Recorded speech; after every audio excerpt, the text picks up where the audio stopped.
Son las 2 de la tarde, ya con 2 minutos.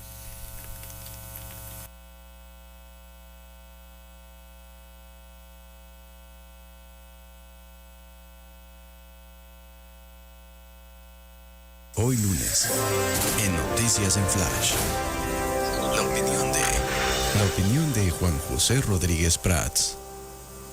Licenciado Rodríguez Prats con nosotros, vamos a platicar con él, a escuchar también su comentario como cada lunes. ¿Cómo está, licenciado? Bienvenido, buenas tardes. Pues Hugo, bienvenido, muchas gracias por el comentario, por tus palabras de bienvenida.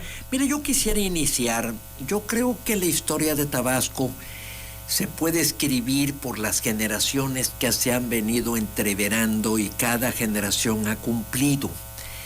Y yo creo que hay una generación en los últimos tiempos que construyó, generó riqueza, y muchísimas de las cosas de las que nosotros hemos disfrutado fue consecuencia del trabajo de ellos. Hicieron haciendas, incurrieron en nuevos cultivos, construyeron carreteras, hicieron infraestructura.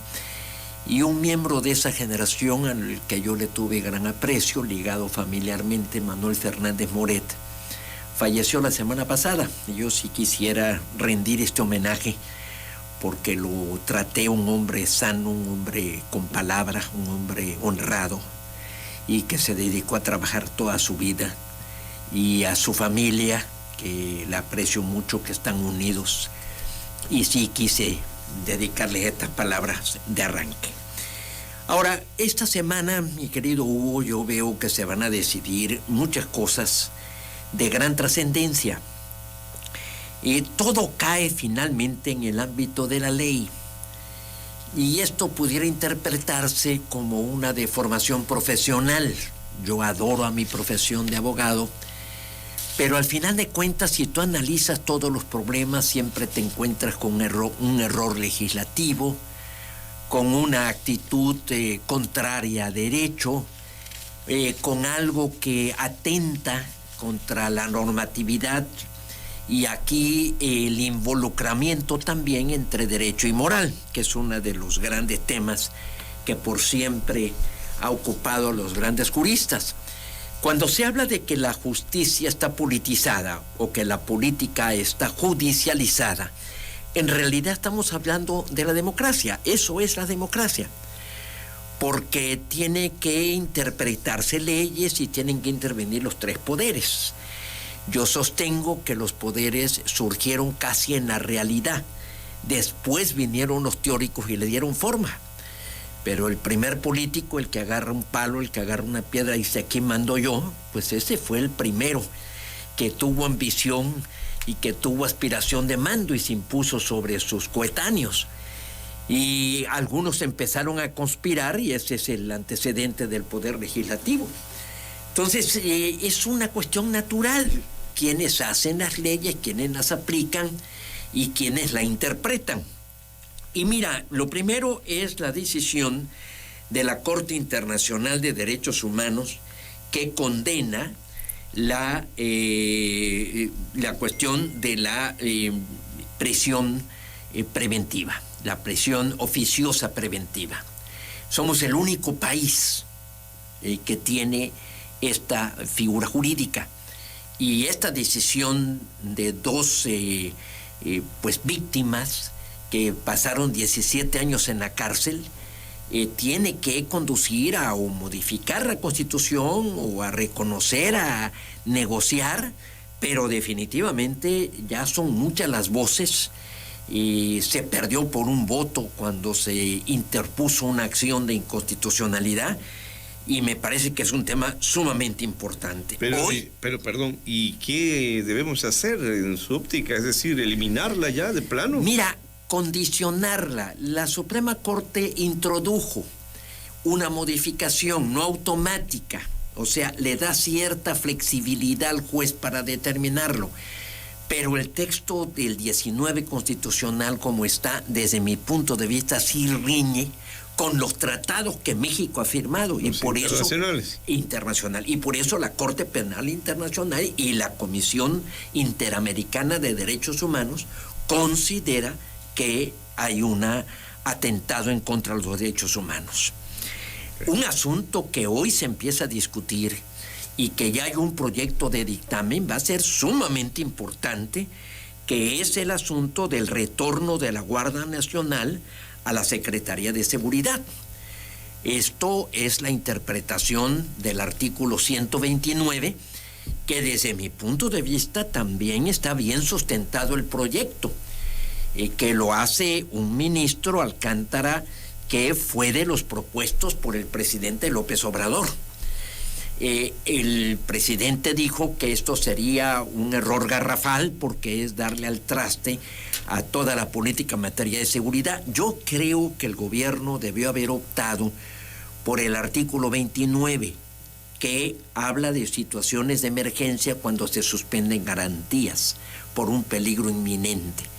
Creo que ese era el camino, no la decisión de transferir la Guardia Nacional o la Policía Federal que se había creado al área militar, porque no hay duda en la interpretación del artículo 129, perdón que me meta yo en detalle, de que el ejército en tiempo de paz debe estar en los cuarteles. ¿Y qué va a pasar con ese ministro? ¿Ahora va a ser enemigo del presidente? Híjole, ahí va a estar. Ahora, se requieren 8 votos porque es acción de inconstitucionalidad y hay que ver cómo va a actuar y cómo va a votar, por ejemplo, Yasmín Esquivel, Loreta Ortiz, Arturo Saldívar. La presidenta. La presidenta. Es un asunto de enorme trascendencia que va a definir en mucho hacia el futuro. Las decisiones de Estados Unidos, cuando inclusive hablan de que ellos filtraron gente de la DEA en los grupos delincuentes, en los grupos de la organización criminal en materia de distribución del fentanilo, específicamente del grupo del Golfo o de Sinaloa, híjole, también es una señal más de que definitivamente el derecho se está globalizando. O sea, ya estamos imbricados, dada toda una política que viene desde hace muchos años, desde la entrada al GATT, en donde ya no podemos hablar de un concepto de soberanía que es un tanto anacrónico y obsoleto, ya lo he dicho en otras ocasiones. La reforma electoral, que todavía está pendiente lo del Plan B, y la integración del Instituto Nacional de Acceso a la Información, ahí también me parece un camino equivocado. Si el presidente considera que esta institución es inútil, bueno, que presente una iniciativa y que desaparezca o se extinga jurídicamente, pero no ahogarla en la forma en que lo están haciendo, no designar los integrantes y entonces evitar el quórum para que siga funcionando. Me parece que esto no es lo que corresponde a un auténtico Estado de Derecho. Que me da la impresión que se enojó también por esto de la tesis y su título y todo esto, ¿no? Y desde mi punto de vista está habiendo una confrontación grave de poderes y tal vez lo más serio sea de que no haya comunicación, porque una de las cosas que han dicho los líderes de la oposición, yo he escuchado directamente, por ejemplo, a Juan Carlos Romero, es que ni siquiera ha habido reuniones, o sea, la comunicación entre poderes es necesaria, porque definitivamente el término no es separar, los poderes no están separados, están divididos para cumplir una sola función, que es los fines que contempla la Constitución. Otro asunto son 23 iniciativas que también está creando una enorme inquietud en toda la iniciativa privada porque concede al Ejecutivo facultades para suspender convenios, para ver los asuntos de indemnizaciones y cuando debemos abrirnos y dar garantías para que vengan inversiones en virtud de la gran oportunidad que se nos brinda por la geopolítica internacional, pues resulta que se crea incertidumbre y hay este problema. Y las reformas, por último, al Tribunal Electoral, que afortunadamente se atoraron porque no hubo acuerdo. Aquí hubo una serie de desavenencias en donde inclusive los partidos de oposición pues se vieron titubeantes, se vieron, yo diría que sin saber con exactitud cuáles son los valores a defender por el derecho y querían limitar atribuciones. Yo ya lo he dicho aquí en el programa que hay algunas cosas que sí me parece que pueden revisarse, pero de otra manera, con otro método y con otra consulta. Pero sobre todo hay algo, Hugo, que a mí me preocupa mucho y que creo que los mexicanos debemos focalizar, porque sin duda hacia la elección del 24 va a ser tema si nuestra Constitución hay que modificarla, si sirve, si no sirve, si hay que seguirla parchando, si requerimos una nueva Constitución. Pero a mí me gusta algo que debemos entender y que a veces no hemos asimilado. Y es la cita de un jurista, Arturo Kaufman. La ley jurídica no puede tener nunca la misión de transformar a los hombres en santos. Basta con que se logre impedir que se conviertan en demonios. Martin Luther King decía: yo no espero que la ley haga que los blancos me quieran.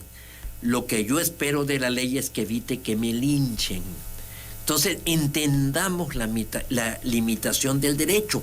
El presidente insiste mucho en el derecho a la felicidad, en el derecho a una serie de aspectos sociales que en realidad no corresponden al ámbito jurídico, porque esto dependerá de disposiciones presupuestales o de cuestiones que son totalmente del ámbito de la persona. Por ejemplo, lo que se refiere al derecho a la felicidad. Eso corresponde a cada individuo. El Estado lo que debe hacer es brindar las condiciones de lo que se denomina bien común para que el hombre pueda desarrollarse plenamente, pero no puede garantizar la felicidad. Estas serían mis reflexiones, porque yo creo que en esta semana, y con una Suprema Corte de Justicia que está dando señales de recuperar confianza y en la renovación de su presidencia, pues se ve que se impidió que entrara una persona que se le veía totalmente afín al gobierno o al presidente López Obrador. Pues ahora estamos estamos viendo cómo se confrontan, mejor dicho, los poderes, lo cual me parece que es la forma en que va madurando nuestra democracia. Y queda poco tiempo, además, vale la pena decir, para el periodo de sesiones. ¿Dará tiempo para todos? Queda poco tiempo. Mira, se puede convocar en última instancia un periodo extraordinario. Yo creo que sí valdría la pena, porque sí creo que de la ley debe emanar el saber a qué atenerse. O sea, no hay peor situación en los eventos que vienen que haya incertidumbre y que las autoridades estén debilitadas. Entonces, yo sí creo que si hay tantas cosas pendientes, pues valdría la pena entrar en un periodo extraordinario. Está contemplado en la ley. Tiene facultades el presidente para convocarse, y la misma comisión permanente, por 2/3 partes, la comisión permanente puede convocar. La última, ya en esta semana, después que platicamos, ya se aprobó la reforma para darle a los jóvenes de 18 años la oportunidad de ser diputados, y comentarios diversos, ¿no? Por un lado, que bueno, la apertura, la profesionalización, pero también por el otro la inexperiencia, ¿no? Que pueden ser conducidos, utilizados, borregueados, dicen otros, ¿no? Mira, Hugo, yo creo que tenemos que precisar qué queremos cuando modificamos una ley. La ley es voluntad y es fin. Tú buscas un fin. Si no sabes bien a bien qué quieres, salen malas leyes. O sea, como bien decía algún refrán, el que no sabe a dónde va, pues cualquier camino es bueno. ¿Qué queremos? Queremos calidad en el Congreso, queremos calidad en el Parlamento. Tenemos un mal Parlamento. ¿Por qué? Porque el Parlamento, el Congreso, la Cámara de Diputados, en lo federal, en lo local, Senado, Cámara de Diputados, se ve como un pastel, cuotas a repartir. Le toca a tal sector, le toca... Antes eran los partidos, ahora ya a los sectores, ¿no? A los sectores. Yo de ninguna manera soy contrario a que se estimule la participación de la mujer. Al contrario, admiro mucho a muchas grandes parlamentarias que jamás oyes que porque soy mujer, que porque a mí me tienen que dar, que porque la cuota, que ahora le toca a las mujeres. Yo veo que inclusive aquí se ha incurrido en graves fallas. Por ejemplo, cuando en la elección anterior los varones ganaron 253 distritos y las mujeres 247, pues vino un criterio de paridad para que fuera 250 y 250, pasando por encima de la voluntad ciudadana. Entonces ahora dices, vamos a estimular la participación de la juventud, pero ¿qué puede aportar un muchacho de 18 años? Lo más probable, fíjate, y ojalá y me equivoque, es que le hagamos un daño. Porque un muchacho de 18 años va a entrar en una situación en donde va a disfrutar de privilegios, en donde va a sentirse que hay recursos, en donde va a tener la tentación de viajar, de utilizar un fuero, y es factible que una vocación política que pudiera cuajar en ya un buen funcionario, ya más madura, pues entonces se interrumpa, se erosione desde el arranque, desde el inicio. Yo conozco muchísimos casos de jóvenes que comenzaron con mucho ahínco y se perdieron en el trayecto. A mí me decía mucho mi maestro y la gente que yo le guardo una enorme gratitud, Mario Trujillo García, siempre me decía una frase: administra tu capital político. Y Manuel Gómez Morín, el fundador del PAN, lo he dicho en otras ocasiones, no ambiciones lo que no mereces. Entonces el trabajo parlamentario requiere experiencia, requiere preparación, requiere saber para qué sirve el derecho, es un factor de control, de contrapeso. Y bueno, es evidente, yo creo que no necesito insistir mucho en el tema para decir que nuestras asambleas parlamentarias dejan mucho que desear. No hay buenos debates, no está cumpliendo sus funciones, no estamos viendo que generen confianza en la opinión pública, y es más, en las encuestas están condenados, o sea, están desaprobando la ciudadanía el desempeño de senadores y de diputados. Yo estoy contrario a que con este tipo de medidas se crea que se está haciendo un beneficio, y me parece que por el contrario se está haciendo un gran daño. Licenciado Rodríguez Prats, hasta la próxima semana. Hasta la próxima semana, mi querido Hugo. Como siempre, aquí nos veremos, y muchas gracias por tus preguntas que siempre me permiten tratar de responder. Ándale pues, vámonos a la pausa, son las 2:19, volvemos.